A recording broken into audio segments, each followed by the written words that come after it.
Salam, selamat berjumpa kembali di channel saya. Kita akan membahas tentang lanjutan mengenai etika global, gerakan moral dari Hans Kung, ya, seorang teolog berkebangsaan Swiss. Jadi di sini pada hari ini kita akan melihat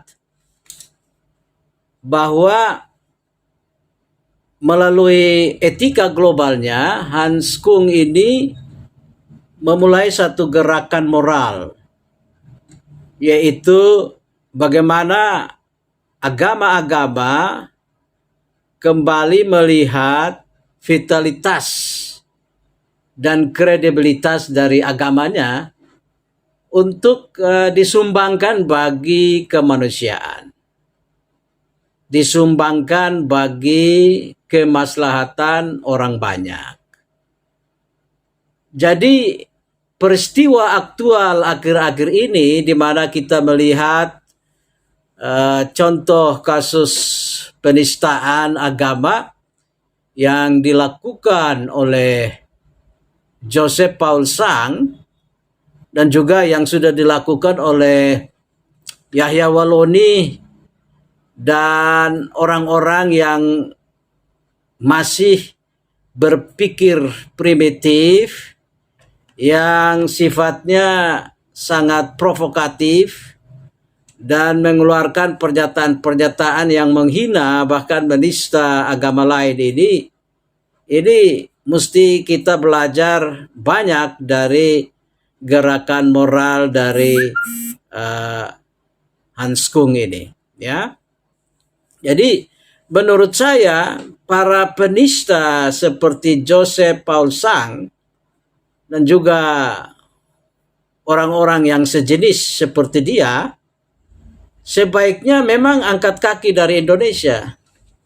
Jadi kalau memang Paul Sang itu sudah ada di luar negeri itu lebih baik, ya, karena memang bumi Indonesia tidak menerima orang-orang yang suka menista, orang-orang yang suka menggunakan isu-isu agama untuk mencari ketenaran, mencari popularitas, ya.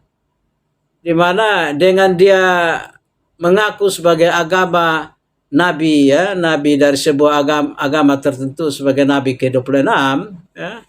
Ini sebetulnya hanya mencari popularitas saja. Ya, dia hanya mencari followers yang banyak. Jadi bagus kalau Menko Info itu sudah blokir akun YouTube-nya biar supaya dia rasa supaya dia kehilangan begitu banyak subscriber, follower dia itu. Jadi ini yang menurut saya pantas untuk dia dapatkan karena dia telah menimbulkan kegaduhan yang luar biasa di Indonesia dengan menista agama-agama tertentu. Jadi menurut saya itu pantas, ya, pantas dia dapatkan itu karena memang orang seperti ini. Dan kita harapkan juga pemerintah tegas, pihak kepolisian juga tegas untuk menindak para penista agama lain tuh. Jangan takut, jangan gentar, supaya rasa keadilan oleh rakyat Indonesia ini bisa terjawab. Jadi menurut saya penting di sini ialah bahwa memang Indonesia ini sudah sejak dulu kala kita kan oleh para pendiri bangsa ini telah menetapkan bahwa Indonesia ini sebagai negara yang majemuk, ya, berbeda suku bangsa, ya, berbeda agama, berbeda ras, berbeda bahasa, tapi kita semua satu, ya, dengan semboyan Bhinneka Tunggal Ika, berbeda-beda tapi kita satu. Dan juga telah dikukuhkan melalui Sumpah Pemuda, ya, sehingga pihak-pihak yang senantiasa berupaya merongrong persatuan dan kesatuan bangsa itu memang sebaiknya segera, ya, beli tiket pesawat, kau segera angkat kaki dari Indonesia. Ikuti saja Joseph Paul Sang itu, ya, angkat kaki dari Indonesia dan silakan.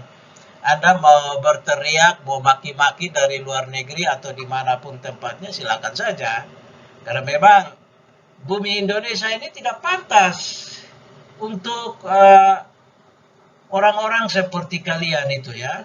Jadi Joseph Paul Sang memang pantas kalau Anda mau bersembunyi di Eropa sana, ya silakan saja, itu karena Anda pantas ya, lakukan itu.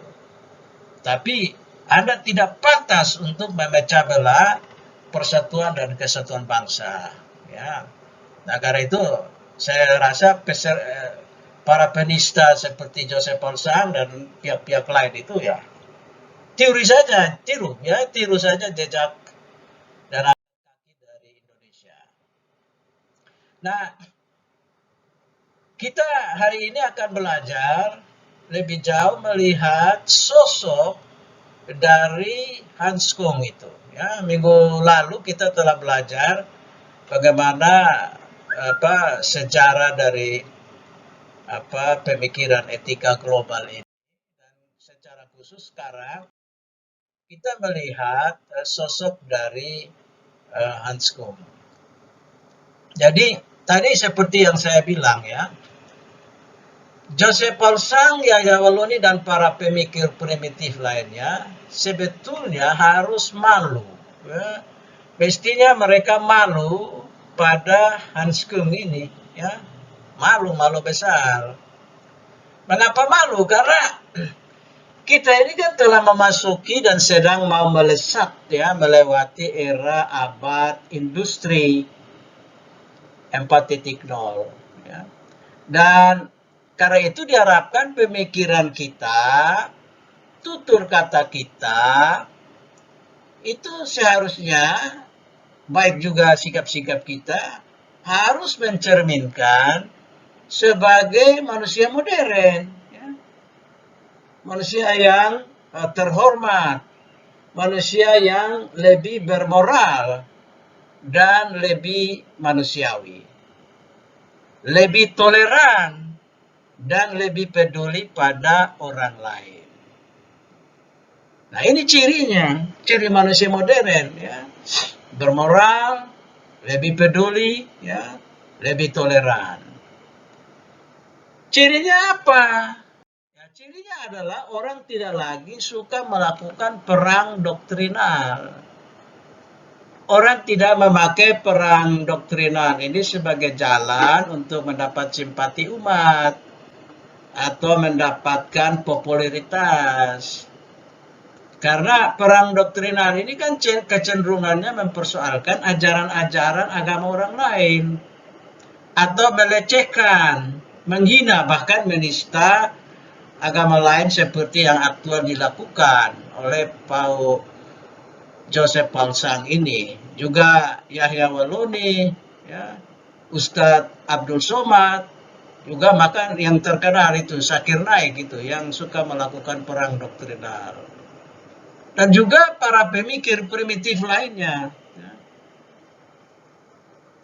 Nah, sebaliknya justru orang harus melihat kebersamaan kita sebagai suatu bangsa. Kalau kita orang Indonesia ya, kita melihat kebersamaan kita sebagai bangsa Indonesia. Atau kita sebagai umat manusia.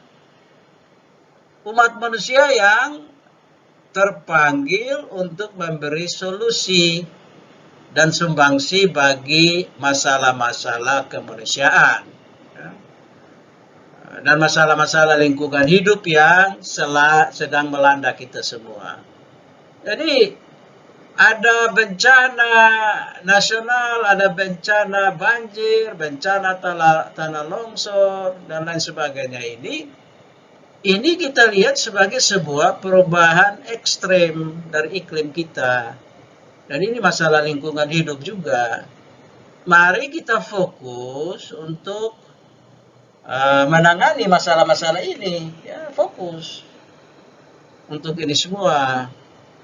Jadi, bagi mereka yang suka menista agama orang lain, harus sebetulnya malu, ya menurut saya malu pada Hans Kung yang memulai satu gerakan moral, ya,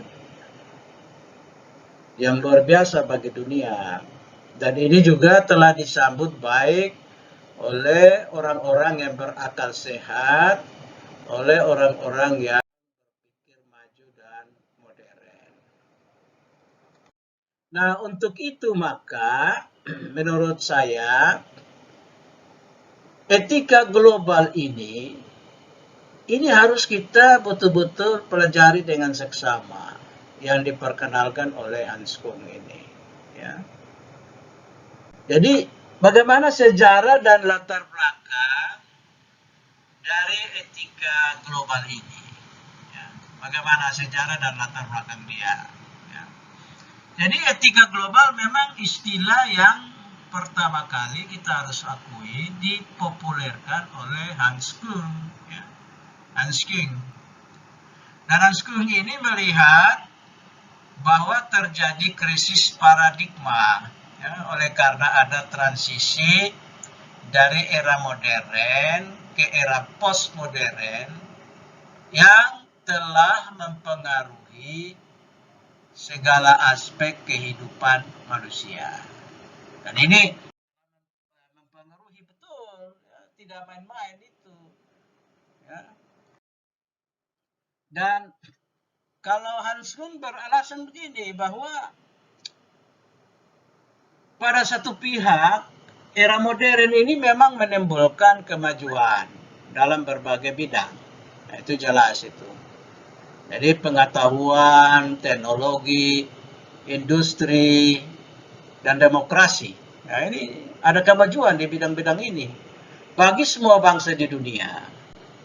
Namun pada pihak yang lain telah menimbulkan krisis moral, ya, krisis moral bagi kemanusiaan. Jadi menurut Hans Kung, krisis itu terjadi jikalau ilmu pengetahuan yang berkembang itu tanpa diberingi dengan akal sehat, ya, dengan kebijaksanaan, dengan hikmat yang Tuhan Allah berikan itu kepada umat manusia. Begitu pula, ya, bisa menimbulkan penyalahgunaan dari ilmu pengetahuan. Jadi penelitian-penelitian ilmiah itu disalahgunakan oleh pihak-pihak tertentu. Ini masalah moral. Juga teknologi dikembangkan dan telah diterapkan tapi tanpa hati nurani, ya, tanpa daya spiritual untuk mengantisipasi resiko-resiko yang tidak terduga yang datang dari teknologi, ya. Jadi misalnya orang kembangkan nuklir, ya, bom atom, partikelnya kecil dikembangkan, tapi ledakan yang besar yang terjadi ini karena teknologi. Teknologi berkembang tapi tanpa hati nurani, ini berbahaya.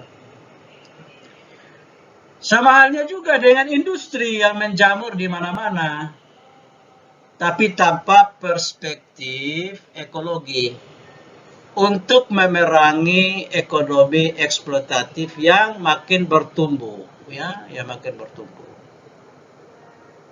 Begitu juga demokrasi yang diterapkan tetapi tanpa moralitas yang dapat mengimbangi kepentingan pribadi tertentu, ya, baik yang berskala tinggi dari para penguasa, ya, secara pribadi atau juga secara kelompok.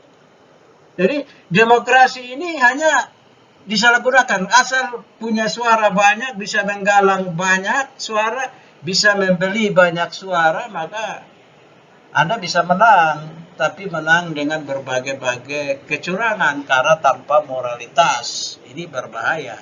Nah, ini sangat berbahaya dan ini harus diperhatikan. Nah, untuk itu maka Hans Kung ini dia mendirikan yayasan World Ethos, ya, etika global itu. Jadi World Ethos Stiftung bahasa Jermannya ya. Jadi yayasan etika global. Nah, ia mendirikan World Ethos ini sebagai upaya untuk mengkampanyekan etika global. Nah, siapa ini sebetulnya Hans Kung? Kita sudah pelajari sebelumnya. Ia adalah dosen. Dan sejak tahun 60 itu diangkat sebagai profesor teologi di Universitas Eberhard Karls Tübingen, Jerman. Jadi dia diangkat sebagai profesor di situ di Tübingen, ya, Eberhard Karls itu universitas yang berada di Jerman ini. Dan sejak tahun 62, ya, artinya 2 tahun kemudian, dia diangkat sebagai peritus. Ya, ini istilah Latin, peritus oleh Paus Yohanes ke-23. Ya. Apa itu fungsi dari peritus? Ya, fungsinya sebagai penasehat dan pakar teologi bagi para anggota dari Konsili Vatikan II. Ya. Dari 62 sampai tahun 65, sampai proses konsili itu benar-benar selesai. Jadi dia jadi pakar situ, dia jadi penasehat, artinya orang dengan kemampuan di bidang teologi yang dianggap mumpuni, yang baik, maka dia diminta dan diangkat oleh Paus ya untuk ini, pekerjaan ini. Nah, si Hans Küng ini mulai dikenal ketika dia mengangkat pikiran dari Karl Barth, ya, ide dari Karl Barth. Jadi Hans Küng ini menempuh studi teologi dan filsafat di Universitas Kepausan Gregoriana di Roma. Dan setelah tamat, ia kemudian ditabiskan sebagai pastor pada tahun 1954. Ia mulai diperhatikan dan diperhitungkan ketika ia mengangkat pemikiran Karl Barth dalam disertasinya yang berjudul ya, Justification, itu ya, pembenaran. Ya. Jadi doktrin dari Karl Barth yang dia angkat, dia jadikan sebagai tulisan disertasinya dan sebagai refleksi bagi Katolik, ya. Justification la doctrine de Karl Barth et une réflexion catholique, ya, Katolik. Nah, jadi pembenaran doktrin Karl Barth dan sebuah refleksi Katolik, ya, Katolik.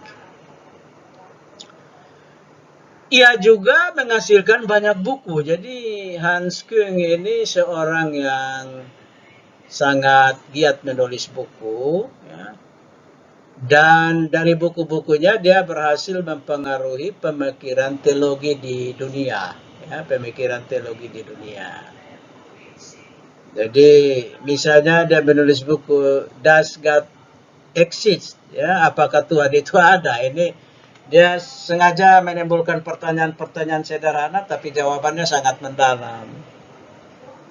Atau eternal life, ya, atau on being a Christian, atau Christianity and the world religions, paths to dialogue with Islam, Hinduism and Buddhism.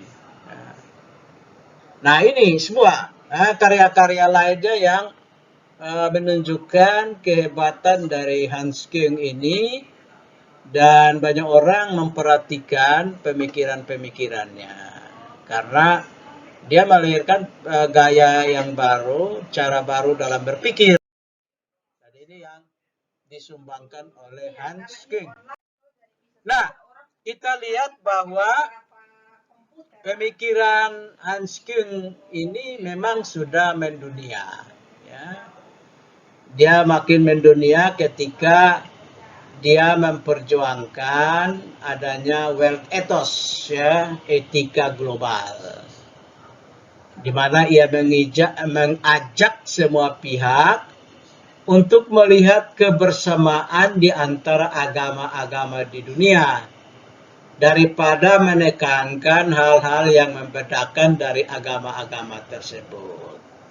Jadi marilah ya saya ajak itu ya Waloni, Paul Sang, ya Zakir Naik, Abdul Somad itu ya. Mari kita melihat kesamaan, nilai-nilai apa yang sama yang untuk kemajuan bangsa ini, ya. Untuk dunia ini yang bisa kita sumbangkan. Daripada kita melihat pertentangan, perbedaan-perbedaan, dan kita bikin perang doktrinal. Ini bukannya zamannya lagi nih, itu bukan. Itu manusia, kita sudah ketinggalan zaman itu. Zaman sekarang ialah bagaimana kita melihat kebersamaan kita, itu yang paling penting. Jadi melalui ide dari Hans Küng ini, ya, dia menyusun upaya apa yang disebut dengan menuju suatu etika global, ya, menuju suatu etika global. Jadi itu sebagai deklarasi awalnya. Jadi menuju suatu etika global, suatu deklarasi awal. Jadi upaya dari Hans Küng ini mulai terwujud dan ditandatanganinya deklarasi tersebut oleh Parlemen Agama-Agama Dunia, ya, pada tahun 1993. Dan ini bukan main-main, ini dihadiri oleh para pemimpin agama dan pemimpin spiritual dari seluruh dunia. Ya, luar biasa upaya dari Hans Küng ini membuahkan hasil. Bahkan pada tahun-tahun berikutnya, PBB, ya, Badan Perserikatan Bangsa-Bangsa ini merespon, menyelenggarakan dialog peradaban dunia, ya, dialog antar peradaban pada tanggal 11 November 2001, di mana si Hans Küng ini juga adalah salah satu tokoh, ya, terkemuka yang ada pada waktu itu yang diundang oleh PBB. Jadi di sini bahwa penting, ya, pemikiran Hans Küng ini mendunia, dan PBB, ya, melalui UNESCO menyelenggarakan itu dialog antar peradaban itu. Ini yang perlu kita pelajari, ya, pelajari. Jadi misalnya kita lihat ini definisi tentang peradaban, tentang budaya, tentang kultur yang diberikan oleh UNESCO itu.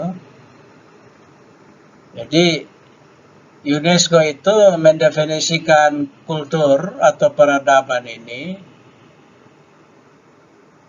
sebagai suatu sifatnya spiritual, ya, material, intelektual, dan emosional, ya, yang ditampilkan oleh kelompok-kelompok dalam masyarakat, ya, atau ditampilkan dalam seni, di dalam literatur, di dalam identitas, di dalam gaya hidup atau cara hidup bersama, atau ditampilkan melalui sistem-sistem nilai, melalui kepercayaan, ya, melalui tradisi-tradisi dan hal-hal praktis, ya, itu semua budaya-budaya itu, peradaban itu kita harus saling menghormati, saling menghargai, bukannya kita menghina satu dengan yang lain.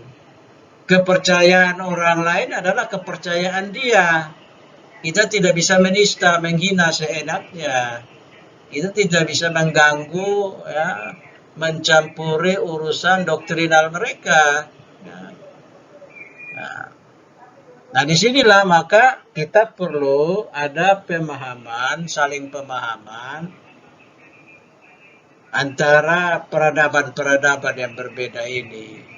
Kita memberi penghargaan, kita memberi respek kepada budaya, kultur, ya, bahasa yang berbeda sebagai sebuah warisan bagi dunia ini, warisan bagi kemanusiaan ini. Ya. Jadi ada respect lah kepada perbedaan-perbedaan budaya, ada toleransi lah, ada dialog lah, ada kerjasama lah, ya, yang saling menguntungkan, ya, saling mempercayai satu dengan yang lain. Dan itu sebagai jaminan untuk apa? Untuk perdamaian dan juga keamanan kita bersama. Jadi ketika kita merongrong agama orang lain, Anda tidak akan dapat damai karena orang akan mencari Anda, membenci Anda. Itu contohnya Paul Sang itu. Ketika dia menyatakan hal yang aneh, menista agama orang, itu orang langsung saja memburu dia, mencari dia, mau menangkap dia. Dan itu memang pantas dia dapatkan karena dia sama sekali tidak respect kepada kepercayaan dari orang lain. Dia tidak membangun toleransi, dia juga tidak mau membangun dialog yang pakai akal sehat. Dia hanya pakai istilahnya akal jalanan, bukan akal sehat tapi akal jalanan, ya. Atau akal-akalan itu barangkali, ya, akal-akalan karena mau mencari popularitas itu, ya. Nah, ini yang harus dihindari. Jadi kita harus memelihara itu, ya, memelihara kultur, ya, budaya kita yang berbeda-beda ini. Supaya apa, ya, supaya kemanusiaan kita ini terus berlangsung dengan baik, ya, supaya kita bisa hidup damai satu dengan yang lain. Nah, ini pemikiran dari Hans Kung ini sudah direspons oleh PBB, ya, dengan dibangunnya dialog. Nah, karena itu maka kita lihat lagi lebih jauh bagaimana Hans Kung ini memang, ya, dia ini juga seorang teolog, ya, tokoh agamawan yang juga kontroversi, ya. Tapi ya boleh dikatakan dia sangat kritis, termasuk kritik terhadap agamanya sendiri, ya, agama Katolik. Jadi Hans Kung ini mulai dibenci oleh pihak petinggi di Roma karena dia mengkritik secara tajam infalibilitas dari Paus, ya, melalui bukunya yang berjudul Infallible and Inquiry, itu tahun 71. Jadi dalam bukunya ini ia mempertanyakan dan bahkan menolak infalibilitas dari Paus. Menurutnya kewibawaan Paus adalah buatan manusia dan karena itu dapat dibatalkan. Sebab bukan sesuatu yang ditetapkan oleh Tuhan Allah, ya, menurut Hans Kung ini. Pemikiran ini tentu merongrong dogma Katolik tentang infalibilitas dalam gereja Katolik, ya. Kenapa pemikirannya ini dianggap merongrong? Ya, karena dalam dogma Katolik tentang infalibilitas ini memang sangat dihormati. Jadi apabila Paus berbicara tentang hal-hal yang menyangkut iman atau moral ex cathedra, artinya dalam kedudukan Paus sebagai gembala dari gereja yang universal, maka Paus harus dianggap benar dan karenanya tidak mungkin berbuat kesalahan. Jadi itu maksud dari infalibilitas dari Paus itu, bahwa Paus tidak mungkin berbuat kesalahan karena fungsinya sebagai itu, ya, gembala dari gereja universal yang sementara menyampaikan hal-hal yang menyangkut iman atau moral bagi umatnya. Dan karena itu tidak mungkin salah. Namun keyakinan ini ya dikritik oleh Hans Kung ini ya. Jadi kalau kita pelajari sejarah bahwa infalibilitas dari Paus ini sebagai doktrin itu dirumuskan pada Konsili Vatikan yang pertama ya pada tahun 1870. Dan ini sesuatu yang amat penting. Jadi pada prinsipnya Hans Kung ini meragukan dogma infalibilitas dalam gereja. Dan sebaliknya dia memandang bahwa justru ada kemungkinan salah dari pernyataan doktrinal yang dikeluarkan oleh gereja. Dan hal ini berakibat missio canonica atau izin ya, mengajarnya dari Hans Kung ini sebagai teolog Katolik akhirnya dicabut dan itu dilaksanakan tanggal 18 Desember 1979. Jadi izin mengajar resminya dicabut ya, missio canonicanya. Tapi walaupun sudah dicabut, Hans Kung tetap bilang ya, mengaku pada setiap kesempatan bahwa ia tetap sebagai seorang Katolik sejati ya. Dia tetap orang Katolik ya, dan dia mau melihat, memperbaiki menurutnya. Jika ada hal-hal yang perlu diperbaiki, ya diperbaiki. Dan ini yang kalau kita lihat jadi hal yang menarik dari sosok Hans Kung ini juga ya. Nah,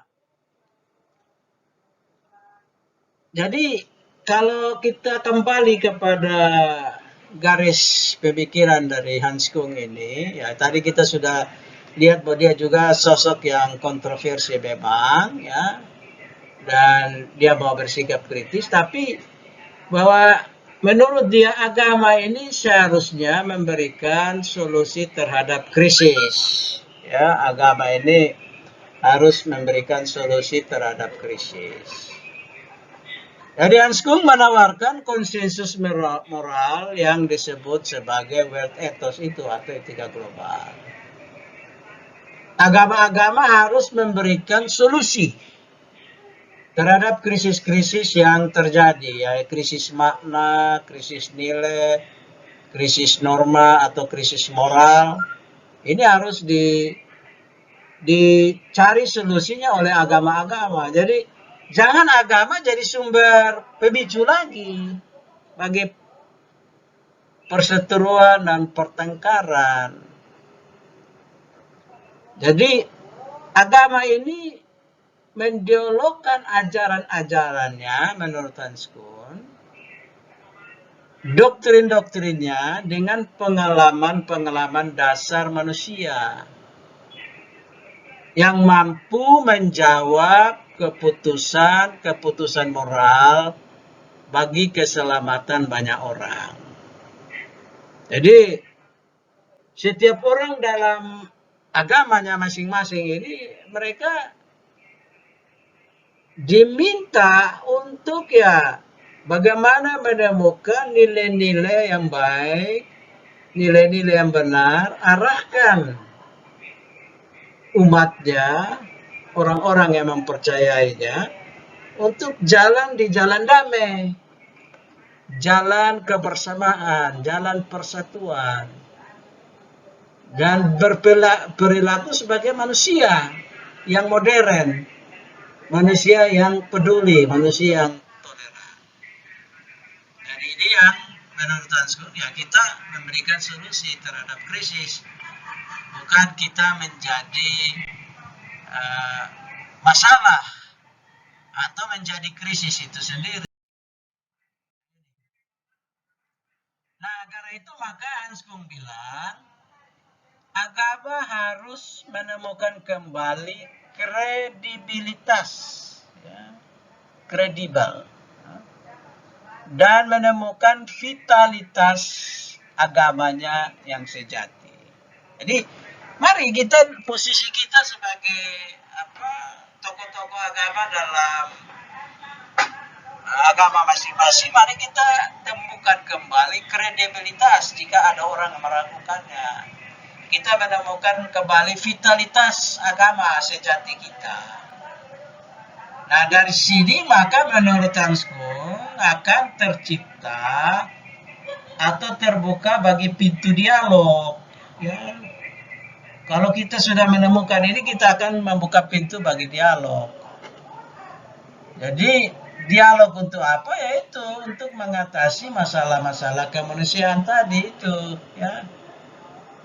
Jadi bukan pada upaya-upaya perang doktrinal yang tidak ada habis-habisnya.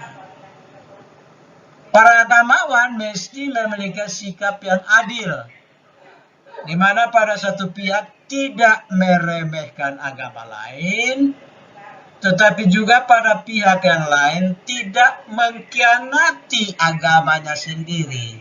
Ya? Ya, kita tidak mau meremehkan orang punya agama, mau menista orang punya agama, tidak, sama sekali tidak boleh. Tapi kita juga tidak mengkhianati, mencela agama kita sendiri, ya. Mengkhianati agama sendiri.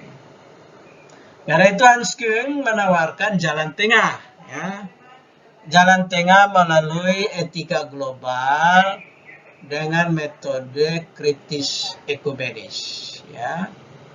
Ya, ini mencoba mencari jalan bagi agama-agama untuk melakukan fungsi kritis bagi kehidupan manusia secara individual maupun bersama. Jadi tadi ketika dia melakukan kritik tentang infalibilitas itu mungkin ya karena dia mau menunjukkan saya juga sudah melakukan fungsi kritis dalam agama saya.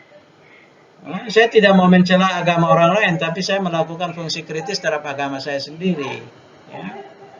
Jadi, bagi Hans Kung, agama-agama harus menemukan kembali kredibilitas dan vitalitasnya sebagai agama sejati melalui etika global, ya, melalui etika global. Sehingga kita kalau mau melihat tujuan utama dari etika global ini, yaitu ada dua tujuan utama itu. Pertama itu untuk menjalin perdamaian di antara agama-agama, dan kedua itu mengobati luka dunia yang sedang mengalami krisis makna, nilai, dan norma. Ya. Jadi dunia kita ini sementara sakit, luka. Ya.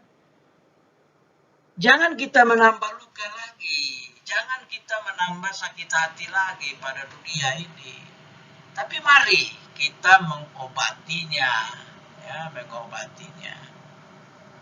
Jadi dalam dunia yang haus akan perdamaian, maka semua agama itu terpanggil untuk berbagi dalam tanggung jawab bersama menciptakan perdamaian dunia ini. Ini yang paling penting. Jadi jalan dialog yang mau dia bangun itu, ini yang penting.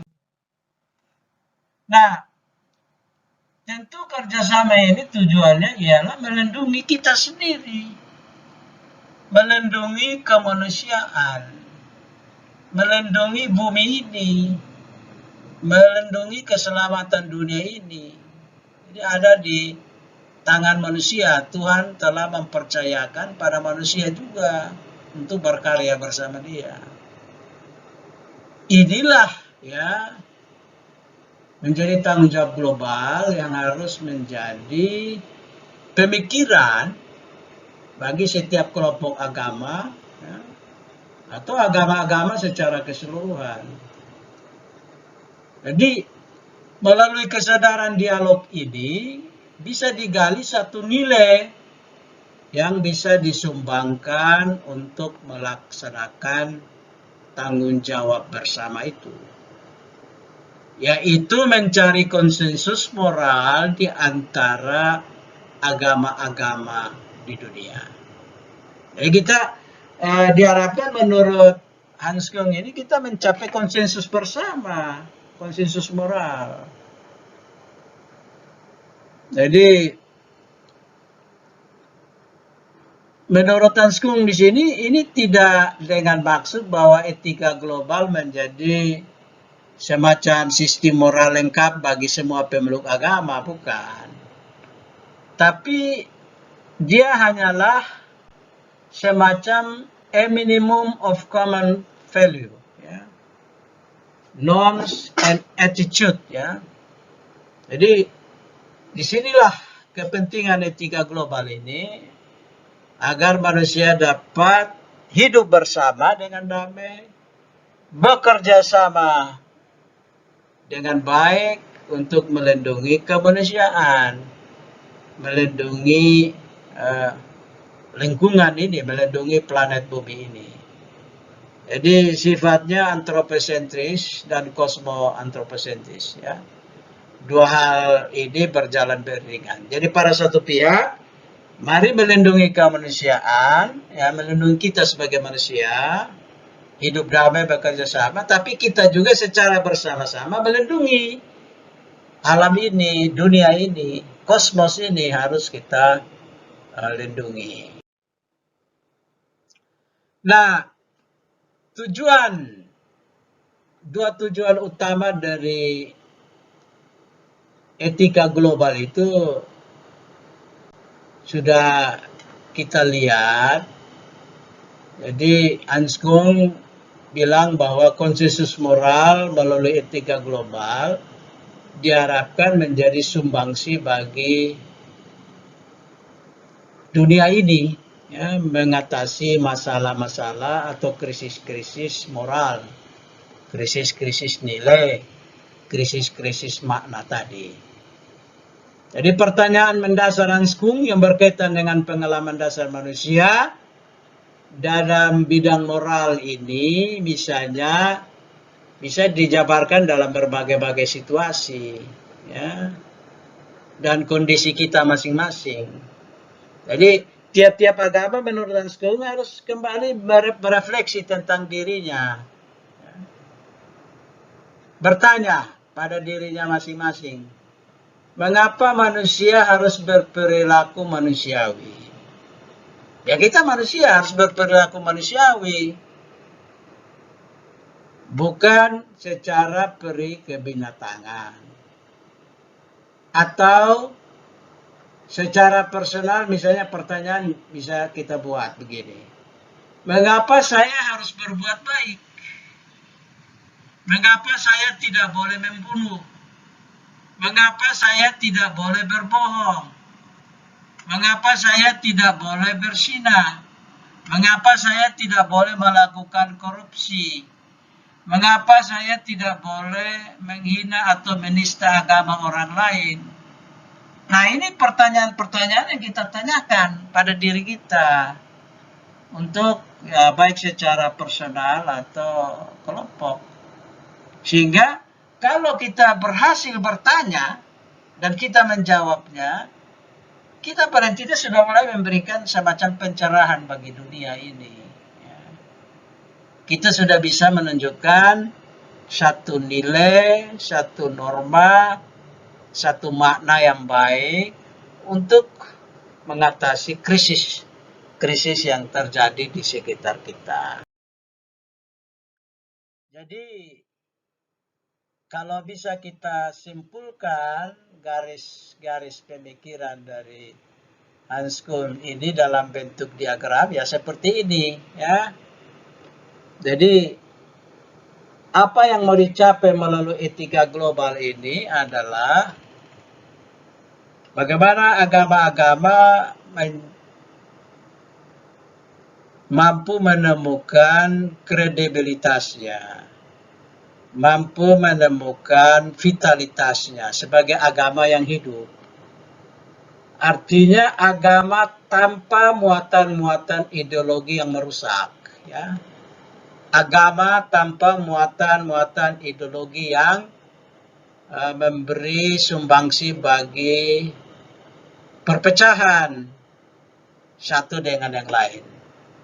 Jadi kalau kita menemukan vitalitas dan kredibilitas dari agama kita, maka kita akan sampai pada kesimpulan begini, bahwa agama tanpa ideologi itu agama yang menawarkan jalan moral, agama yang menawarkan spiritual yang sejuk, ya, sikap moral yang sejuk, agama yang menawarkan keindahan, agama yang menawarkan hidup damai, bukan saja dengan Tuhan Allah pencipta, tapi juga dengan sesama kita, dengan bumi ini, alam ini. Kita hidup damai dengan Tuhan, Sang Maha Kuasa, Sang Maha Abadi, yang tentu saja didambakan oleh kita, umat manusia, orang beriman ini, ya. Nah inilah apa yang disebutkan kalau kita menemukan kredibilitas dan vitalitas dari agama kita itu. Agama yang menawarkan kedamaian, ketentraman. Tapi sebaliknya, ketika agama itu sudah bermuatan ideologi, nah ini yang harus dihindari oleh agama-agama di dunia, ya, dan juga kita berefleksi di Indonesia. Agama bermuatan ideologi itu agama yang dimanipulasi, agama yang ditunggangi oleh pihak-pihak yang memiliki kepentingan ideologi, ya. Itu mereka berretorika, ya, tapi di balik retorika itu ada intrik-intrik, ada ancaman-ancaman terhadap kelompok-kelompok yang lain. Karena apa? Karena watak dari ideologi itu cenderung berpikir hitam putih, ya. Cenderung ada persaingan, cenderung ada sikap-sikap emosional yang kerap kali mengasumsikan adanya musuh bersama yang datang dari luar. Jadi orang dengan agama yang lain itu kita anggap musuh, ya, ancaman bagi kita. Mengapa? Karena agama kita sudah ditunggangi dan bermuatan ideologi yang bertentangan dengan akal sehat kita. Oleh karena itu maka disinilah, ya, sebagai jalan tengah yang ditawarkan oleh Hans Kung, maka kita membutuhkan sikap moral yang baru melalui etika global, ya. Jadi etika global ini adalah dasar bersama agama-agama dalam menyatukan paradigma, menyatukan komitmen, menyatukan rencana-rencana dan aksi-aksi bersama untuk penyelesaian pergolakan dunia, untuk menyelesaikan krisis-krisis yang terjadi dalam dunia. Jadi etika global adalah akumulasi dari nilai-nilai, kriteria utama dan sifat-sifat dasar yang ada pada semua agama. Nah ini, dia sebagai jalan tengah, dia sebagai penyeimbang antara dua hal yang berbeda tadi. Ya. Nah, karena itu maka patut dicatat di sini dan saya garis bawahi, ya, ini sebagai refleksi bagi kita. Maka agama itu untuk kemanusiaan, bukan agama itu untuk dihina-hina atau dinista, ya. Marilah kita menggunakan ilmu dan agama untuk kemanusiaan dan kemaslahatan umat, dan bukan untuk mempermalukan diri dan agama sendiri dengan penghinaan atau penistaan dan bahkan teror terhadap pihak-pihak lain yang berbeda dengan agama kita. Mari kita hindari itu. Agama untuk kemanusiaan dan agama bukan untuk dihina-hina atau dinista. Jadi inilah tantangan kita bersama, tantangan bagi semua agama di dunia dan juga khususnya kita di Indonesia, yaitu bahwa tantangan bagi etika global ini adalah bahwa selalu saja dalam tiap agama itu muncul oknum-oknum, anasir-anasir jahat yang ada dalam setiap agama, di mana mereka tidak tinggal diam. Mereka dengan berbagai cara, dengan ideologinya, menunggangi agama dengan berbagai-bagai aksi-aksi, ya, baik secara halus maupun juga kasar, bahkan mungkin melalui teror-teror yang mengganggu ketentraman dan kedamaian hidup orang banyak. Nah, ini yang harus kita pikirkan, karena ini tantangan kita bersama, ya, tantangan dunia kita yang damai ini. Jadi karena itu maka tiap agama harus punya tugas, ya, bersama.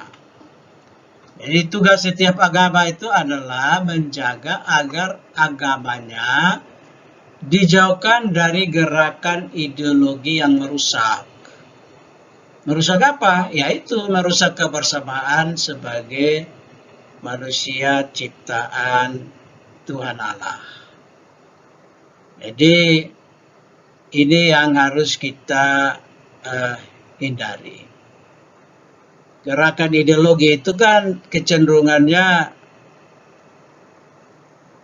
menimbulkan hal-hal yang destruktif, ya, menggeser akal sehat, ya, mengiming-imingi dengan hal-hal yang tidak masuk akal, agar penganutnya bertindak brutal dan kejam yang tidak berperkemanusiaan ketika menghadapi kelompok dari agama lain, yang tentu saja ya dianggap sebagai musuh dan ancaman bagi mereka. Nah, ini yang tugas kita bersama sebagai agama-agama untuk menjaga, ya, menjaga hal ini.